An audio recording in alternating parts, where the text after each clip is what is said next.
ein Marabout. Allerdings hat das bei denen eine Funktion, denn in Afrika ist es verdammt heiß.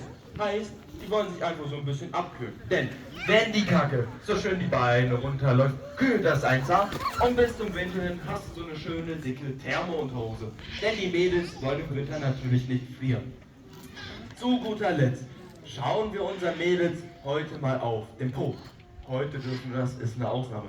Dann sehen wir, da schauen so weiße, plüschige Federn aus. Die sehen nicht nur super aus, die